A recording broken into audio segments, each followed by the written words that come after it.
Well, there you go. This one has seen better days. We are looking at a Craftsman YTS3000. It's got a 46-inch deck. Yep. And under the hood, we have a 21 horsepower Briggs and Stratton Platinum engine with XRD.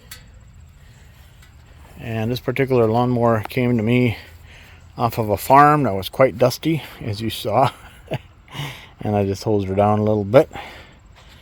And let's take a look at the label under the hood here. There's some information about the blades and the belts and the filters and the plugs and all that stuff. Here's some kit numbers, mulch kit, snow blade, snow blower, things like that. What's that bottom one say? Oh yeah, tire chains, wheel weights. Let's take a look at the model number of this one. Whew, that's a tough seat. We got a brand new battery in it, and we are looking at a tractor that was built May 14th, 2009. 917, so it's probably an AYP tractor. It came to me because it actually belonged to a family member, and she said it just quit running, and she pushed it in the shed, and there it's been sitting there all summer long, and now it's the end of the summer.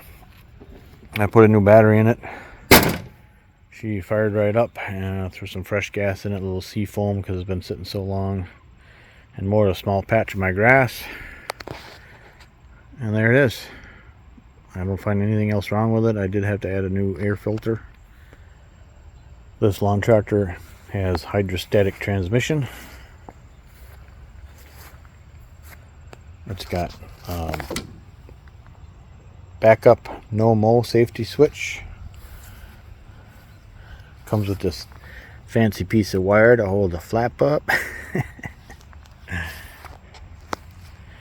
Otherwise it mowed pretty good.